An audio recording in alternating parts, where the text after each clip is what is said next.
All right, welcome back. It's time for us to look at another story, and this one is very troubling. Along the Peduase Ayi-Mensah stretch, there's been a series of thefts, cable thefts, and sometimes you think about some of these things, and you're like, you know what? We could so easily have solved this problem by providing things like street lights, but much of the stretch is in darkness, right? So it's not surprising that under the cover of darkness, people will do untoward things. We have a report for you. Let's take a look at it.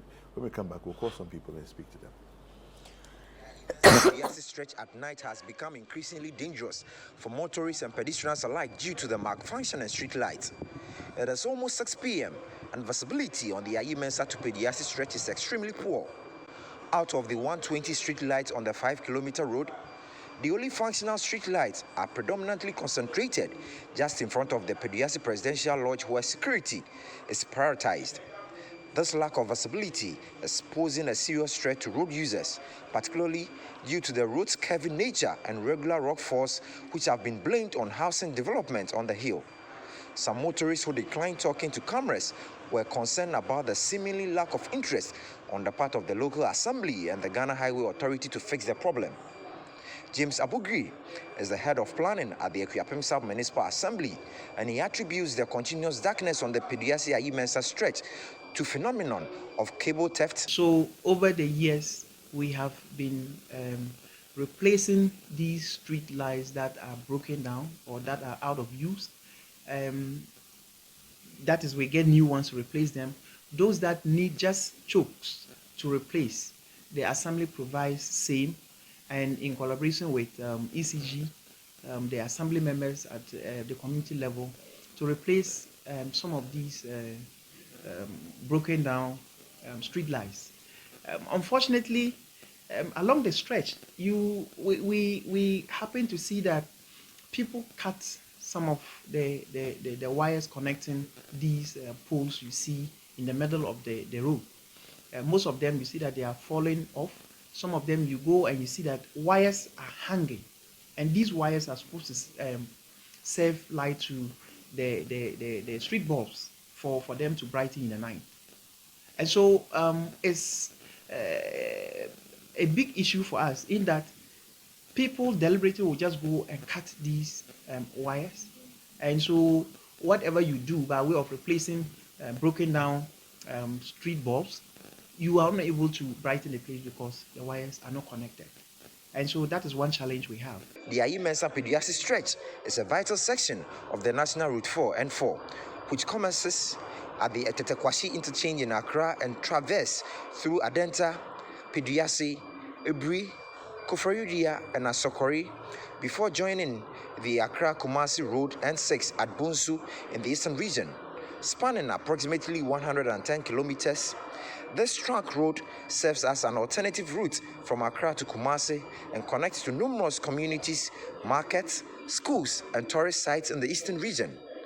Engineer Abdullahi Mahama, a road and building consultant who also supervised the construction of the Ayi-Mensah Peduase road, explains the danger in having malfunctioning street lights on that stretch. Talk of East Legon, Adenta, Madina, Ayi-Mensah, Abokobi, Teman, and portions of Dodua or Ajingano, all those areas. It connects them to the eastern region in a very short distance, to Ebri, to Manfe, to Mampong, to Ekropon, that connects you to Somanya and beyond. And they can still connect you from Manfe to the eastern region, as the Koforidua, and even to the Ashanti region. So that area plays a significant role in connecting part of Accra to the eastern part of the country. So it's only proper that the agencies who are supposed to ensure that these street lights are functioning come and make sure that they are installed and start to function, so that we would have less risk driving on that sort of road in the night. One of the importance is that the road is a dual carriage, so there's no any head-on collision that would have happened or occur on that sort of road. But the curvy nature of that area need the light to enhance on visibility and riding quality. So the agencies, ECG and Ministry of Energy, all the assemblies, any institution which is supposed to ensure that this is addressed, must do that, and other roads who are in kind of darkness in the evenings. I think this is what we have to do moving forward as a country. The Akuapem South Municipal Assembly wants the police to immediately intensify surveillance and get the cable theft criminals arrested. A challenge and a concern, because these are facilities provided for public good and for public use, and miscreants would come, would just cut them and either go and sell, or they just cut them down, we don't know. So we have alerted the police, and the police has been working on it. But the funny thing is that they do some of these things mostly in the night. And so you are unable to be able to get hold of them for the law to deal with them. So it now behoves on all of us as citizens of this country that when you see anybody doing such an illegal act on our poles, you quickly even have to effect citizen arrest. We don't even need to wait for the police. All right, so there you have it, and you can see that at night that stretch is pitch black. It's very unfortunate. We've been talking about street lights in Accra for a while, and traffic lights, street lights, all of that. We are focusing today on this Abri Peduase stretch. From I don't know the last time you drove on that. Not too long ago. Yeah. Do you do that at night? I won't try it. No. I mean, these days, I make sure that before night falls, I'm home. You're home. Because, David, you know that there are thieves of convenience. Yes. Okay. There are thieves. Yes. There are, I mean, armed robbers. There are thieves. criminals. Yeah. And there are thieves of convenience. Yeah. There are certain people who, on a normal day, will not steal. Yeah. But certain situations present themselves, and they find it very convenient. Yeah. You know, it's just like somebody coming into the studio here. They look around, they don't see cameras, they don't see anybody around. They see a phone on the table. So that's why, if you don't fear God, something will push, and then you also remember the fact that you don't even know what you're going to eat tomorrow. Yeah. So this one, if you're not even careful, you would think that it is the doing of the like Lord, and it is marvelous in your sight. So steal it and go, all right? And this is what happens when there's darkness. There are a lot of people who take advantage of the situation. Yeah. And I think in this country, we talk too much. Everybody is complaining, including the solution bearers, you know, those who are supposed... Why are the solution bearers complaining? Why are you complaining? I'm complaining. Duty bearers. You are also complaining. So why are you there? Why are you taking huge salaries? You get it. Then let's all go home and go and cry. Then let me, figure out how I'm going to bring light in front of my house. If we feel we can't do the work. Look, when you move to the above foot traffic light, look at how busy that road is. So we spend huge sums of money, build overhead bridges, build interchanges, build this, and there's no light. Yeah. What is the point? Yeah. What does it take? Look, something happens, we leave it unattended to, and then watch it deteriorate, and then in 3 years' time, we come and draw a fresh budget to now go back and try to fix the problem from scratch. Meanwhile, we could have maintained these things. What is the maintenance plan for all these things? Look, when you drive through Accra, almost everywhere is dark. Yeah, it's true. You're right. And really, what does it take to light the streets? We can't do that. And we are busy thinking of building huge interchanges. And we will finish doing all these things, and we still don't have light. And we are complaining that, oh, the thieves are at work because there are no... Are we not ashamed of ourselves as a people? Really? So you decide that you won't have any lights in front of your house, and then people come in there. By the time morning comes, people have come to dump refuse in front of your house. And all it takes is making sure that your frontage is well lit, and you sit back all the time and you are complaining. Meanwhile, the solution to this problem is very, very minimal as against what you stand to lose if you have to now come back to fix the problem. Why are we doing all this to ourselves as a people? Well, we've been joined on the line this morning by the head of planning with the Akuapem South Municipal Assembly, James Abogri. Good morning, sir. Welcome to Breakfast Daily. Good morning. Yes. So talk to us about the Assembly's plans to deal with this challenge that you're having. Thank you. Good morning to your listeners. Yes, the Ayi-Mensah, Ebri, through to Mampong, Kropong, to Edukro, you know, as a national road that traverses through these three districts and joins to the Ashanti region, or links the eastern region, Greater Accra, to Ashanti region. And so that road is a very important national road. And so over the years, the Assembly, in collaboration with it, have been trying to lighten up the place. Let's not forget the fact that we have the Peduase Lodge, you know, located within that enclave, which is a very important national installation. And so the lightening of the place is part of the security measures that the Assembly has been putting in place with its stakeholders. Unfortunately, on that stretch, in recent times, we've seen that the place is at times dark. It is so because the street lights we have there are always out of use or down. And the fact is that the street lights over there are smart ones, they are connected. And so when there's a fault on one of the street lights, you will see that it affects all the cluster of street lights that are within that, you know, enclave. And so what has happened is that the Ministry of Energy has awarded that stretch from the toll booth through to Edukro, that is in the Okre district, to a contractor that is supposed to be in charge of maintaining all the street lights along that stretch. And that company has been responsible for the maintenance of all the street lights. But because of its important nature to national security, the Assembly at times will have to come in and ensure that broken down street lights are worked on, despite the fact that it is being given to a company by the Ministry of Energy. So we have been doing that, and we will continue to do that. But recently, the challenge we have is that the company is going to replace all the street lights along that stretch. And the contract has been awarded. I think it's been subletted to another company to do that. And that is what is happening at the moment. Feasibility studies have been done, and very soon the contractor will move to site to ensure that all the street lights that need to be replaced are replaced.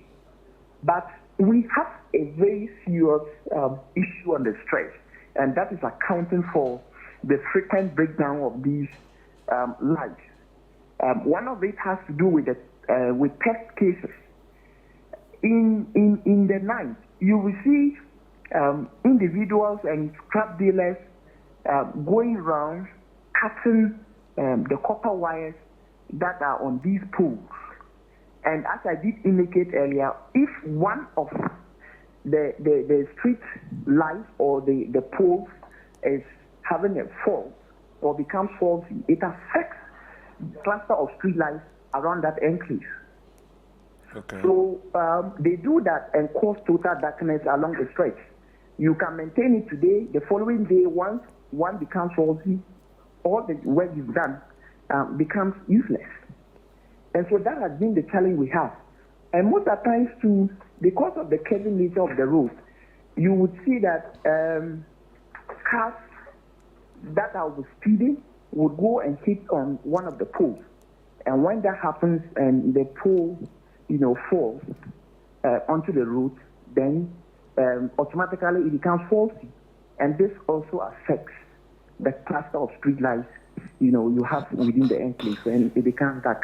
Okay, Mr. Abugri, I find it interesting that you describe the lights as smart lights, because I'm looking at it and I'm asking myself, what sort of system and setup have we created that when one develops a fault, it affects a number of them at the same time. Meanwhile, we know the challenge that we have in this country. Maintenance is a problem. So why don't we just do simple things that are functional, right? So that if one light is faulty, there's one light just before that one, there's one light just after that one, and they'll all be working. But we've created this system, and somebody thought it was a great idea to have a system where when one light is damaged, it affects a series of lights. I don't understand. There's nowhere in my thinking that sounds like a good idea. And I don't know why they, I don't know. Is it an assembly that passes this off? Is it roads and highways? Who permits these contracts to be passed? I'm trying to educate me. Thank you. Yes, you are right. That with the system we have in this country, technologies, at times will not favor us, or serve us well. But this road, was constructed somewhere 2007, 2008. Yeah. To 2009. So it was part of the design and it was part of the scope of work. Unfortunately, we cannot speak as to why the designers or the consultants would have chosen that. But whatever the case, is, we need to move on as a country in that when you just go for the normal bulbs, their lifespan, is too short. And they also consume a lot of power. Power. Yeah. And when that happens, it comes back to you and I, as citizens, to cough out money and then pay in one way or the other. Yeah. But these technologies will help reduce the consumption level of the power, and then the lifespan of these equipment will also be long, and that way we are saving funds for other important national development interventions that we are all yearning for. And so I think the decision to go in for these street lights that are wireless in nature, that have sensors, will help us. Look, if you have these street lights, they are programmed in such a way that from 6 a.m. to 6 p.m., they're automatically off. Once they have, there's sunlight, the sensors would prompt them that, yes, let's go off.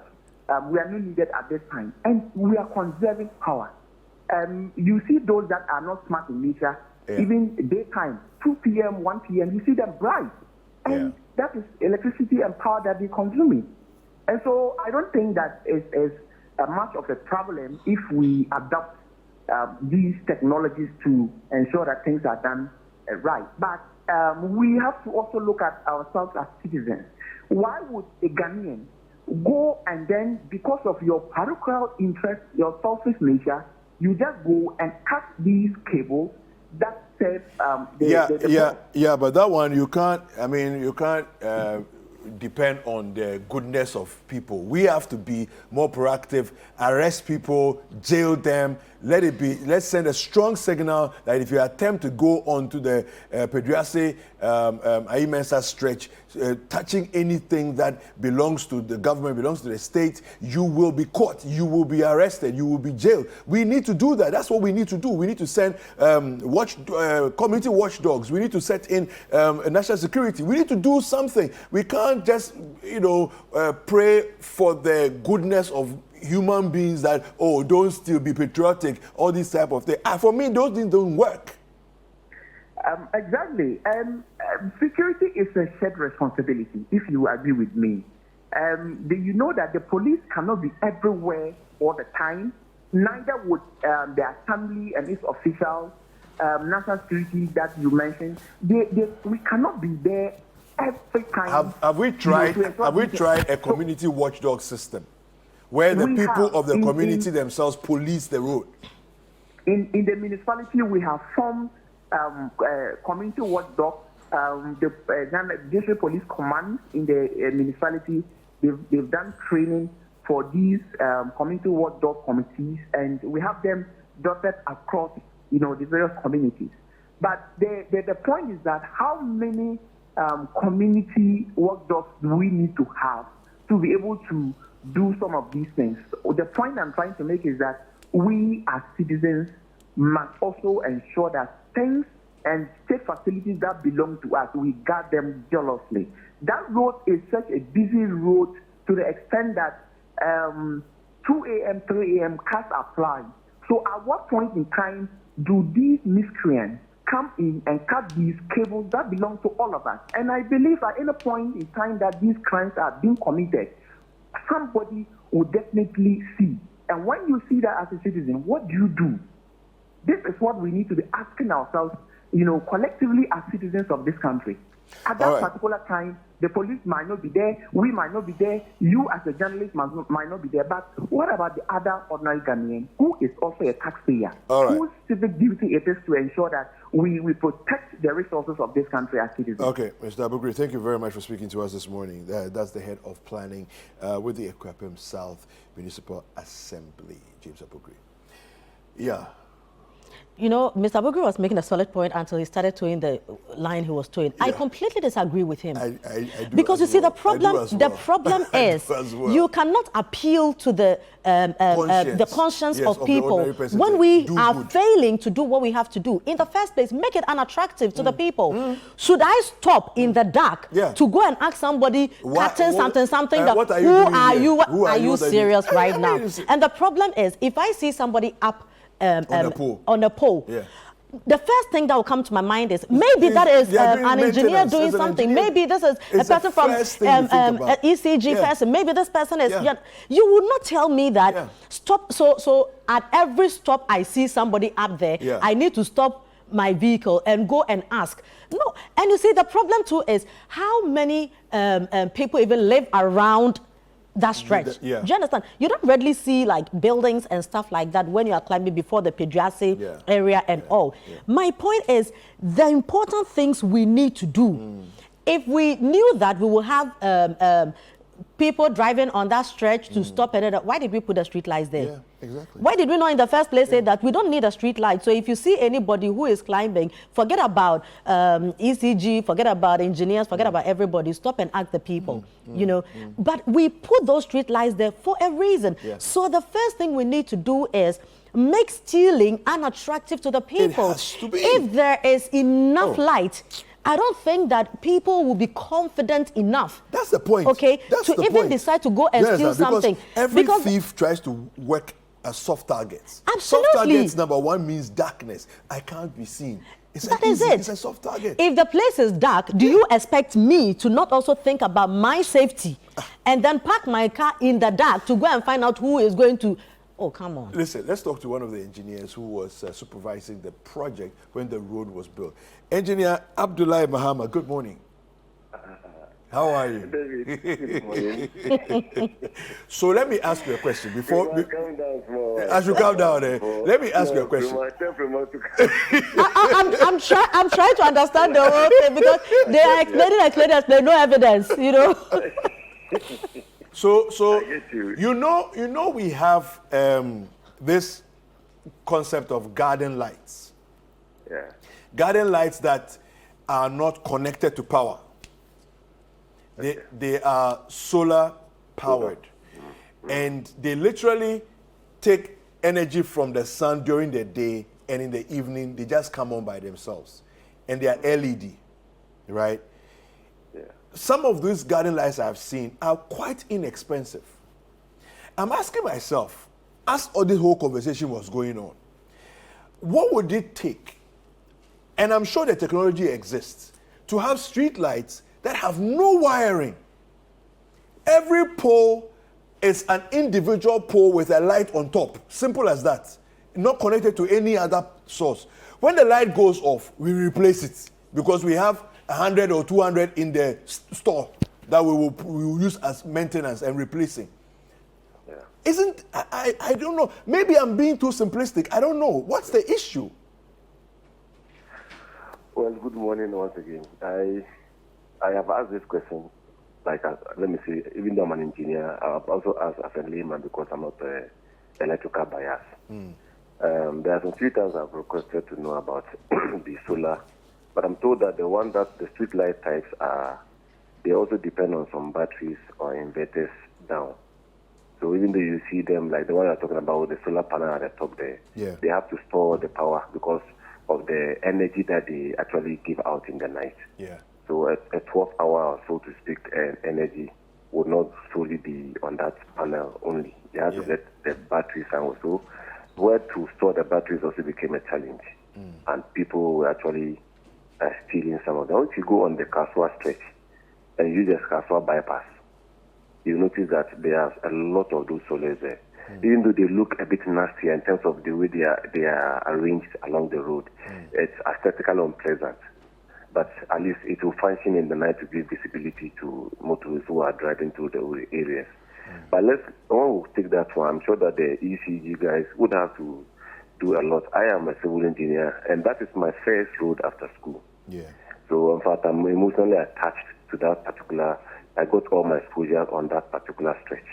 So what we do is that when we do our design, when it gets to the street lights, in fact, you have to actually submit it to the ECG to authenticate the design, make their inputs, and they will design the layout according to their specification, not under the contractor. The contractor does not do that. Either there's an electrical subcontractor who is actually awarded the contract, but every design that he does will be supervised by the ECG. So they play a major role. So they may have to come out with this maybe solar ones that can easily span or traverse through the whole night, at least from maybe 6 p.m. to like maybe 5 a.m. So that we can have. So what the planner was saying was that it's not necessarily removing the bulb that brings about the problem, but it's the conduit and the cables that have been laid underground. In fact, if you are just watching your video, you see that the what we call the new Jersey barrier in the middle that protects the street light. The cables, the pipes are actually cutted inside the new Jersey barrier, the concrete. And then they only come out at the place where you have the pole standing, and then they connect up there and they move down again and continue. They are in series. So when there's a bulb damage or something, it doesn't switch the whole place off unless somebody actually terminates the transmission, which is the cables. So it means someone has done a conscious effort going under the concrete stretch where we have the spaces for the cable, the poles, and then either unbolting, cutting the pipe down there, and physically removing the cable from one pole to the other. And it's amazing that as of now, I've not seen any arrest over the years. In fact, this has been one of the things that we're all lamenting across the years, that on the motorway is the same thing. They lay the cable, the next day it's gone. On the bypass, this is a 4 kilometers right from Ayi-Mensah to the Azukrab Lane to Peduase Lodge. But the Peduase Lodge has the lights.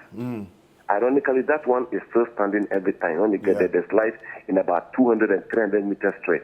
Then when you get to Kitasi and to the Jankama stretch towards a bridge, that place relatively stays on for more than 70% of the time. And you get to a bridge bypass, you get similar ones there, then to Mampong. But just that there are areas where, like Prema was saying, you don't see residents actually visible. They look at the stretch of what you're talking about. The buildings are even about 30, 50, 80 meters above the road. And so you don't get people to actually be watching. That place is very, very scary in the night. Even right after 7 o'clock, that place is scary. My driver doesn't want to pass there. He would rather move to Amasaman and come to Sound every time when after 7 o'clock. So yes, when we are working, I will do some construction of a stadium at Abokobi for Lions. We, after 6 o'clock or 6:30, we don't use that place in Sound, even though that is relatively short. Even though we are driving SUVs, we don't want to use the place and then come and use the Adontin secondary to down there again, the other mountain. After that, they put the light there, they are not functioning. There are few ones which are even actually functioning in the villages towards and so on. So now, the thing is this. Some of them are not as a result of theft. One of the key things, in fact, I had a confrontation with the police who are, some of them feel a bit naive. They act naive. When any vehicle goes in to damage any street light or what do you call it, traffic lights, I was amazed when the police was telling me that it's a national property, so we don't have to arrest the driver to search out. I'm saying this case is with the IGP as I speak with you. It happened in Sawa Esum when a car ran and crashed about 80 meters of our crash barriers. And when we also the contractor was still on site, and we arrested the driver, and they were supposed to be charged to pay for the reconstruction of the crash barriers and the street lights. A policeman, in fact, a high hierarchy, was telling us on what grounds must we allow the driver to be set as an MTTD policeman. So if we don't sustain the education that every car, whether it's comprehensive or third party, third party means that you are insuring your car against any other object other than your car. Yes. So once that happens, and the police test the car, they don't have to leave the car for the driver to go away. You need to now engage the facility owners, be it the road owners, to now say, okay, we are done with our inspection. This is the car details, is insured. Now you deal with the cost of damages and let the person or the insurance company come in and pay. Otherwise, as you are saying, government is already stretched. And once it's a law for us to insure our cars, it's only prudent that the police who are not enlightened should listen to us, at least this communication between you, myself, and you, to inform their policemen that any edifice, any structure that a car runs into, a government property or individual property, that car has an insurance that has to foot the bills. And that is one of the major problems with our street lights and a lot of our traffic lights which are non-functioning in this country. Because when the police are done, they allow the cars to go. Engineer. At that time, you know what they have done already. That one I don't want to talk about it.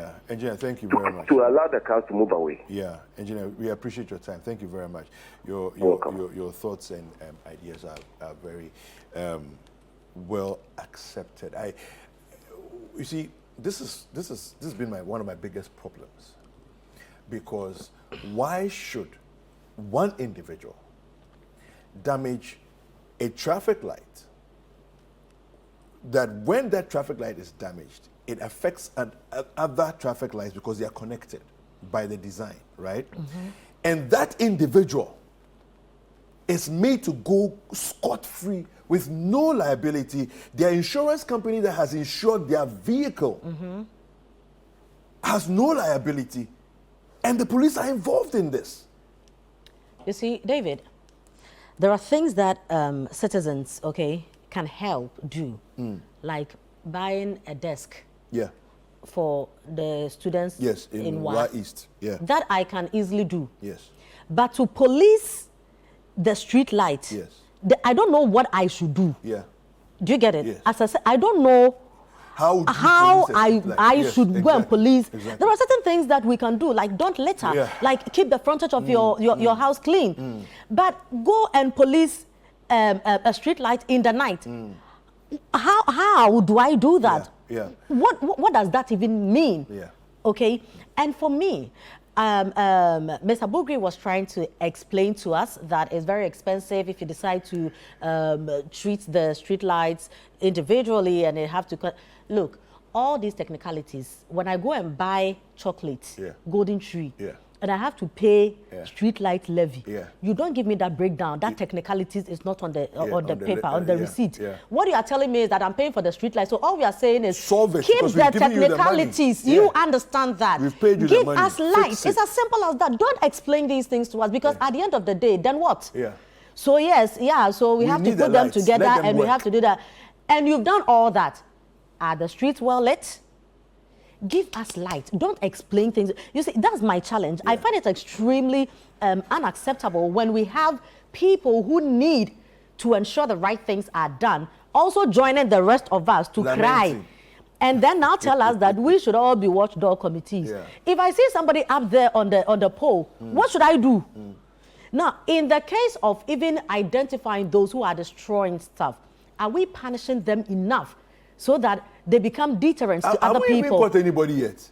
Have we even caught anybody yet? The time is up. Let's go for break. You know, listen, we need to do a lot better. We need to do a lot better. And we'll take a quick break. Don't go anywhere. Breakfast Daily, we still have more to come.